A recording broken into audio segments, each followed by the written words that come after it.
Hello, this is Annie Dieu-Le-Veut, Shaman of Avalon, and in this video I'm going to be talking to you about a very important aspect of shamanic healing that I think is vitally needed today. However, you could be forgiven for not knowing about it, let alone why it's needed. That's because for thousands of years, shamanism has been pushed underground, and with it this very important healing role that the shaman used to perform, known as soul retrieval. Now, before going into what soul retrieval actually is and how it can help us all today, I just want to quickly clarify that term. The word soul retrieval, it implies that the soul has got lost and has to be retrieved from somewhere. But actually, our souls can never get lost, and I think it's important that we know that our souls are safely held in trust from the cradle to the grave. Unfortunately, what the shaman actually retrieves was lost in translation at the end of the 19th century, mainly because the anthropologists who brought back their reports about shamans to Western academia came from a Christian mindset. And so in their interviews with shamans, they misinterpreted the retrieving of fragments of personalities from the other worlds. Instead, they thought the shaman meant he was saving lost souls from the fire pits of hell. And to be fair to everyone involved, the shaman had probably been indoctrinated by Christian missionaries too, and so was trying to please the anthropologists by referring to the other worlds in terms they could understand.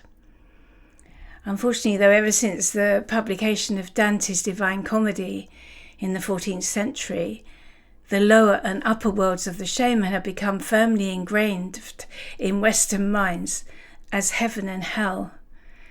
So you can see how such confusion could easily occur. But it was also because we, in our civilization, don't actually have a word for what has got lost and needs the shaman to retrieve. We may have had one at one time, but we certainly don't now. The Jungian psychologists come close to it when they talk of the shadow side. This comes about through the splintering of the personality, which can be caused by a traumatic event.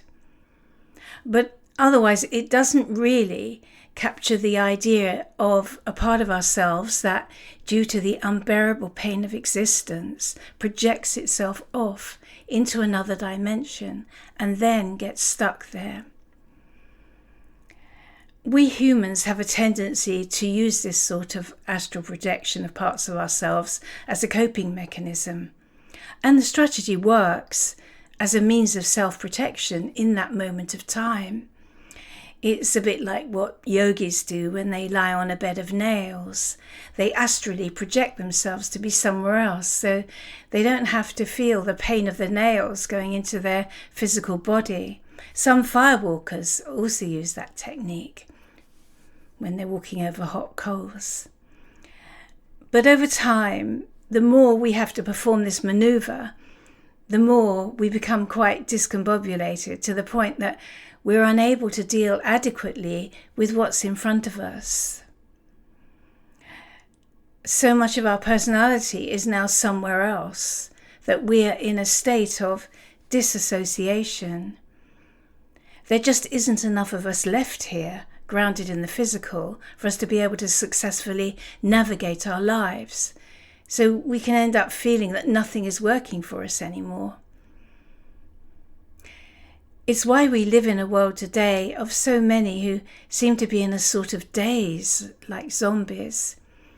They have so much unresolved trauma, either physical or mental, and so are only capable of pursuing a very limited existence. There is no creative sparking of ideas to produce innovatory solutions to the challenges of their lives, because their thought processes run so glacially slow. To some indigenous peoples, they are known as the dispossessed. In Latin American cultures, they are referred to as the preta, or hungry ghosts, roaming a dystopian inner landscape of their broken dreams. Very much as Jimmy Ruffin once sang. I'm sure some of you will remember the words of his song. As I walk this land of broken dreams, I have visions of many things. Love's happiness is just an illusion, filled with sadness and confusion. The fruits of love grow all around, but for me, they come a-tumbling down. I walk in shadows, searching for light, cold and alone, no comfort in sight. Hoping and praying for someone to care, always moving and going nowhere. What becomes of the broken-hearted who had love that's now departed? I know I've got to find some kind of peace of mind. Maybe. I used to love that song. It became such a hit in the summer of 1966, and I'm sure it's because it struck such a nerve. It sang to us of the human condition, which is so marked by what we call, although wrongly, soul loss. However, we will have to stick with the nomenclature of soul retrieval and soul loss because those are the terms that everyone's got used to, and it would be too confusing now to try to rename them. We really don't need that confusion over such a vitally necessary healing technique. I think that soul retrieval is one of the greatest contributions that modern shamans can make in healing our fractured mind, body, spirit world today. So that's why I decided to make this video. And now I'm going to explain about why and how the soul gets lost, and then how the shaman brings it back. And finally, I will go into how you can tell if you would benefit from a soul retrieval. So, what exactly is soul loss and soul retrieval? A Native American shaman once described soul loss and soul retrieval in this way, and I quote, "The shaman is absolutely necessary, for only he can see and capture souls. In the societies that, in addition to shamans, have medicine men and healers, these can treat certain maladies, but soul loss is always the business of the shaman. The flight of the patient's soul may be due to many causes. Dreams or traumas may have frightened it away, and the loss can even cause sudden death." And that's the end of that quote. The shaman is able to use his knowledge of the topography of the other worlds to find a person's lost soul, although personally I find it much easier to simply ask my spirit guide to take me to where it's hiding itself. The loss of a soul features heavily in the myths of the Amazonian and Andean tribes, and also to some extent in South America. And that's because they are scripts of plays from sacred theatre, which in themselves were healing devices. There's a myth from the Talipan peoples of Venezuela about the search for the soul of a child that the moon had carried off and hidden under a pot. The shaman puts on a play of his experiences in the other world, of going up to the moon and then, after many adventures, finding the pot and freeing the child's soul. These stories are metaphorical for the purpose of theatre, when the whole tribe is gathered in a circle to witness the shaman acting out how he retrieves the lost soul. This is because the actual story of the recovery of the lost soul is as vitally important to the healing of the patient as the actual act of retrieval itself in the other worlds. And it is even more powerfully therapeutic when the whole community comes out in witness and support. When I was in India, I heard about a local Ayurvedic doctor who, instead of prescribing herbs for a malady, would tell the patient a story. I'm sure this practice must have come from the Indian form of soul retrieval. Stories and healing are much more intrinsically linked than we often realize in the West, where we assume a play or a movie is just a form of light entertainment and doesn't mean any more than that. This ignorance allows our minds to be easily programmed by those who do not have our best interests at heart. But among the Apinay people of Brazil, The shaman acts out going to the land of the dead in what must have been a most exciting performance. At the sight of him, the dead are stricken with panic and flee, whereupon he captures the patient's soul and brings it back to the body. Now, I can't say that I've ever scared away the denizens of the land of the dead. In fact, I've always found them to be extremely helpful when I've been guiding the deceased to their rightful destination. But then I've never tried to retrieve the soul of a dead person, and I'm not even sure that it would be approved of in our modern Western society. And in any case, I have great respect for the wisdom of the Grim Reaper. As the father of time, I think he always knows when the time is right, much better than we do. But souls that don't or cannot leave this life at the right time get stuck here as what we call ghosts. This can happen when the death is sudden and unexpected, for instance with soldiers on the battlefield, or civilians in a car accident that comes suddenly out of nowhere. But this is coming onto a different function of the shaman, which is known as psychopumping, and there's a lot to that, so it will have to be another story for another day. For now, let's stick with soul loss. So, how can you know if you're in need of a soul retrieval? What are the symptoms of soul loss?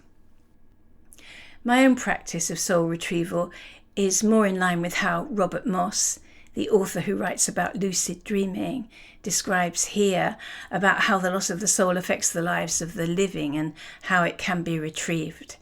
He says, on a visceral level, we all know how soul loss comes about. We suffer pain or trauma or abuse.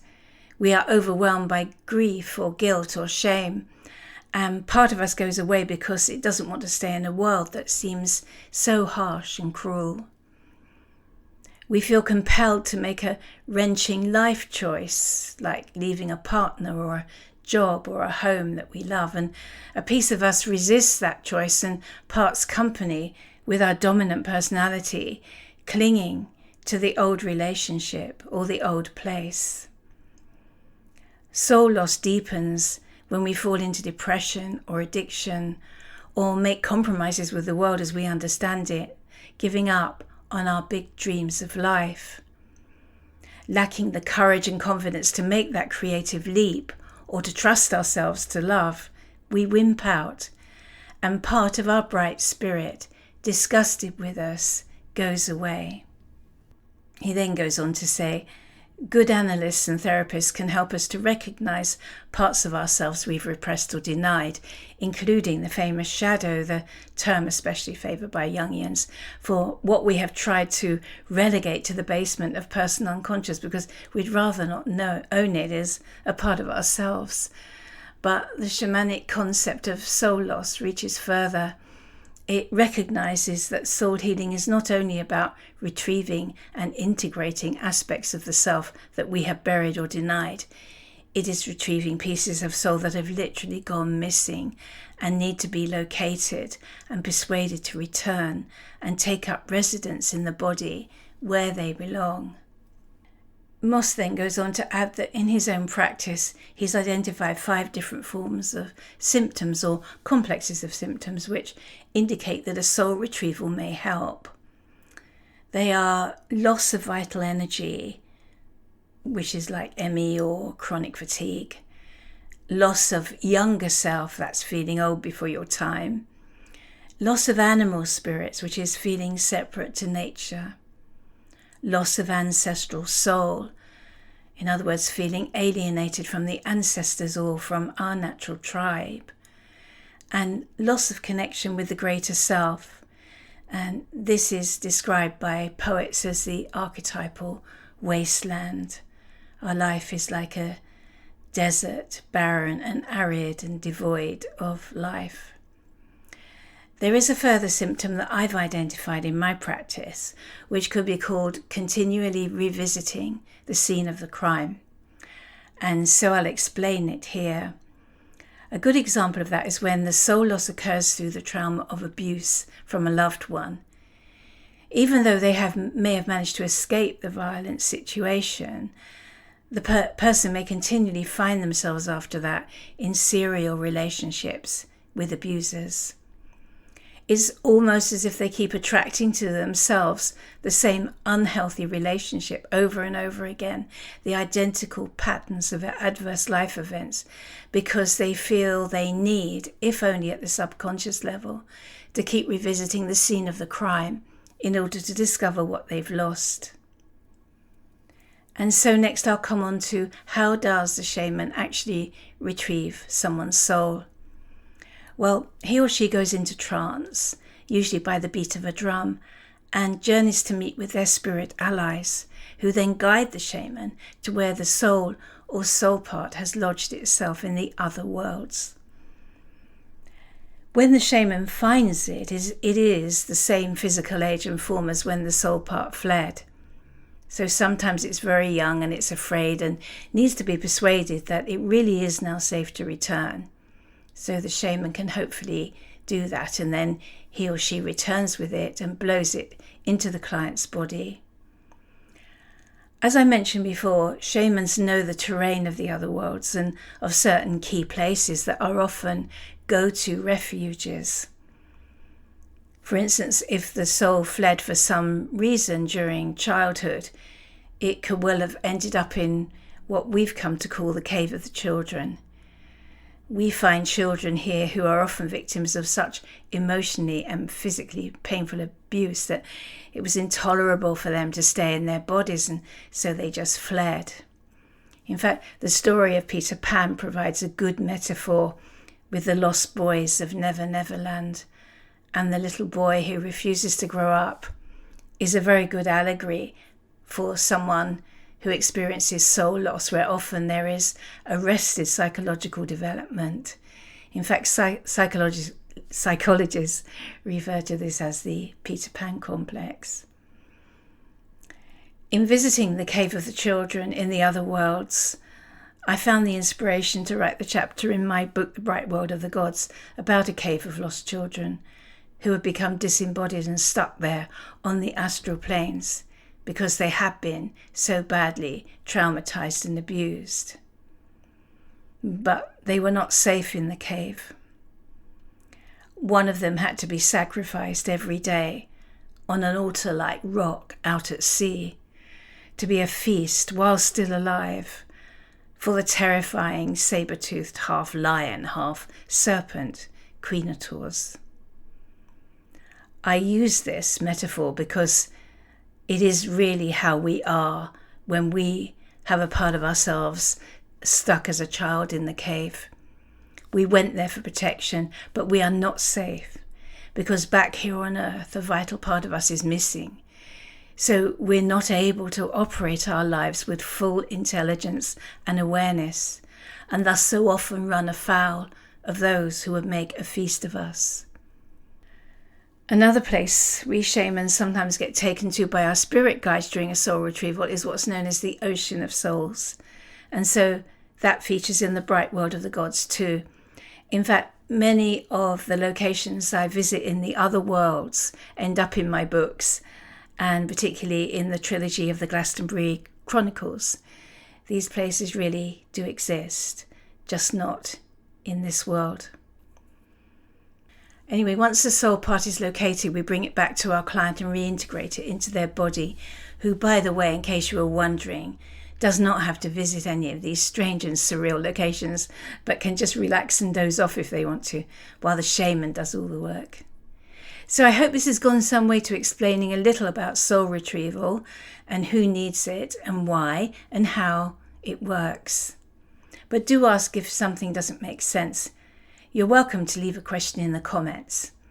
Although, in another way, it has to be said, none of this makes any sense to the rational conscious mind, while the irrational subconscious mind, which drives most of our lives, absolutely loves it. You've been listening to me, Annie Dieu-Le-Veut. All my books are on Amazon, and if you'd like to support my work, I'm on Patreon as Shaman of Avalon.